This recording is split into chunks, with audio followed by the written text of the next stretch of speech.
Thank you. So as I continue to Dr. Dinsha introducing the new kid on the block, I thought I would show you a case which I did using the same instrument. So I had a patient, 20-year-old college student, plays recreational football. He came to me presenting with a 3-month-old injury of rotational instability with the Lockman's 2+ and tenderness in the lateral and post-lateral area. So that's the MRI scan. So one second. That's supposed to play. Can you put it on the presenter?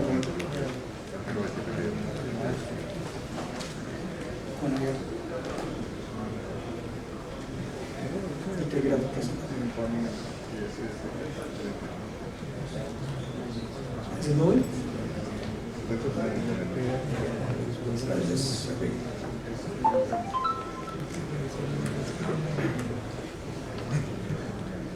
Yeah, so you can see the sagittal MRI scans, and as you can see, you got a deficiency in the as a radial component, and as it goes closer to the intercontinental notch, you can see there is a flap, and then you can see it's an acyl deficient knee, and the medial side, that's a PCL coming into view, and nothing on the medial side.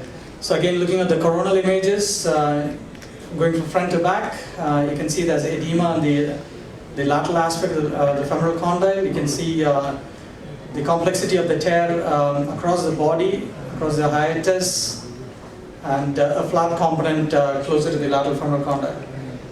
So that's a cross section of the at the meniscal level, and you can see there is a radial tear, and the arthroscopy will reveal the rest of it. So this is the view, and you can see that there is a large flap of the posterior horn extending into the root, and you can see that the tear extends across. When you probe it, you can see this is a loose flap out there. You can't definitely call it a root, it's more of a posterior horn extending to the root, and so as I was probing it, I found that it's just not a flap there, it is extending into the meniscocapsular area as well as the wrap, and there is a kind of a intermittent flap adjacent to the one in the lateral aspect of the hiatus as well. So what we do? In most instances, we would use suturing as you would do with a radial tear. So here I've used the new device, the NovoStitch Pro. So my first aim was to reduce the meniscus down and without causing any damage to it, whereas all the other suture passes like the Scorpion or the TruePass Mini, FastPass Mini, you have to kind of grab the meniscus, so you don't have to do that here. So you can see how the jaw can kind of go beyond the condyle and you can retract it up, so you can visualize what's happening on the other side. And then the lower jaw kind of passes through underneath, and so I take my first bite across onto the meniscocapsular area. This is probably the kind of the ramp variant on the lateral side, which Dr. Dinsha was trying to describe earlier on, where the ligament of Rispler comes across. And then you take a second bite onto the flap. And again, you can see how easily it can be maneuvered across the flap.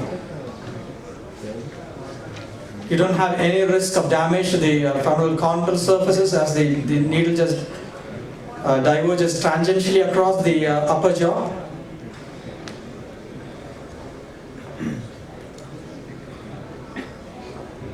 So once you've taken the sutures through into through the portal,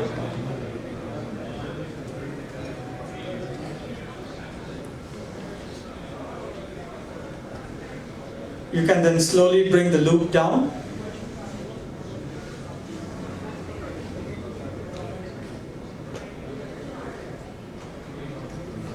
Then you can reduce the flap back onto the meniscocapsular area. You can throw your sliding knots down.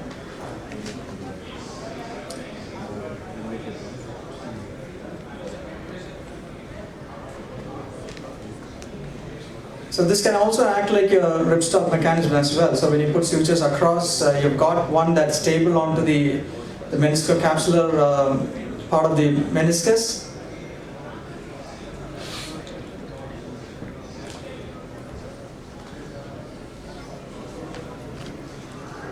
So you have to do it in a controlled fashion. You don't want these sutures to kind of rip through the meniscal tissue or the capsular tissue. So keep visualizing in the back, making sure that it's reduced. Not a lot of force is required, and it's a 2-0 ultralight that's being used in this. So then you cut your knots.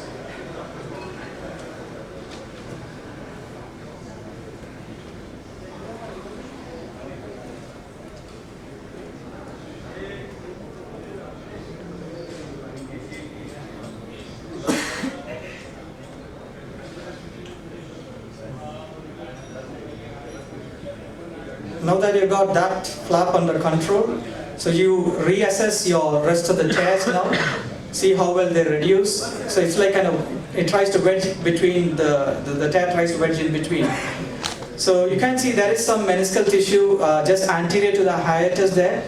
So we'd like to stabilize it further across there. So the next stitch would be to hold on to that meniscal tissue and onto the flap. So that's what I'm trying to do here. So again, try to go as far posterior onto the meniscal capsular tissue. So and I go oblique across to the previous stitch that I put, so that I get a better hold on that.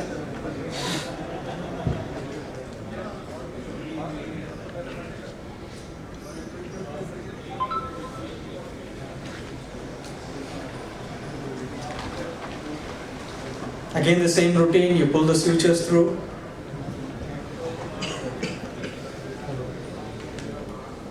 And again, you don't want to do it too fast. You want to do it in a very controlled fashion so that the sutures move in a smooth fashion without causing any damage in those areas. Because we don't know, there could be others, slight longitudinal tears across, and if we tug too much, it can just cut through.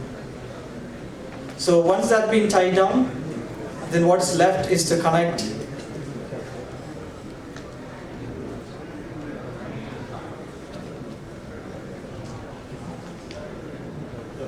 So you can see that how it goes, crisscrosses across.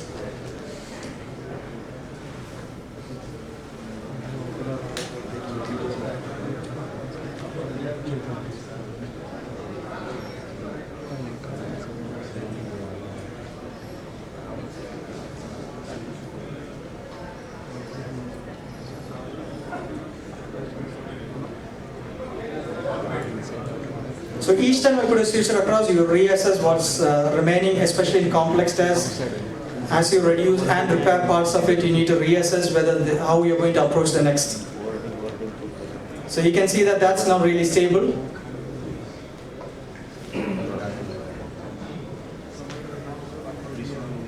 So all we need to do is connect the remaining tear as a radial tear. So this time I view from the anteromedial portal and I bring the instrument from the anterolateral.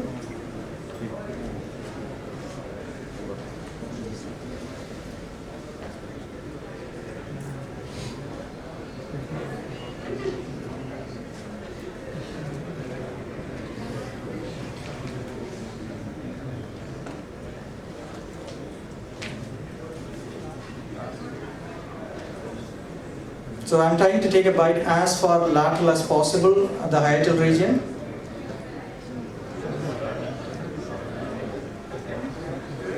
And again, you can see there is no risk of any damage to the femoral condyle surface because the needle just goes tangentially across the upper jaw.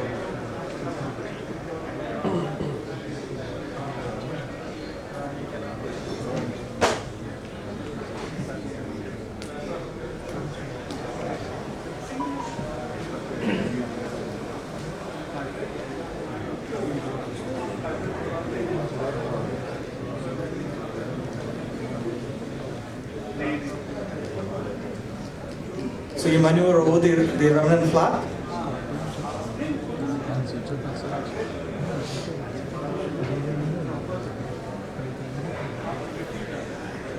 And try to take a bite as thick as possible without causing any further disruption to that meniscal edge.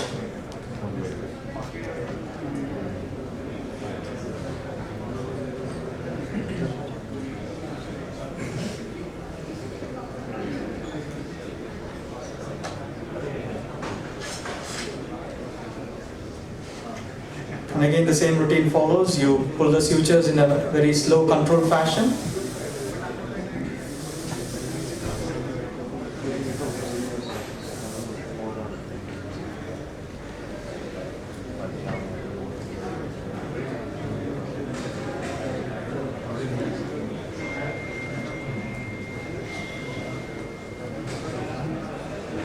And then you tie the knot down.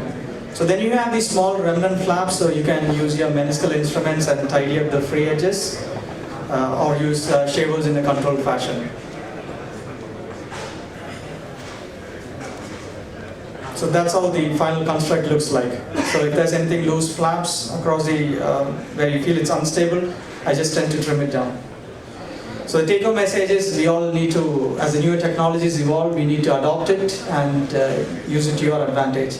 Of course, like Dr. Rinsha said, it's cost prohibitive at the moment.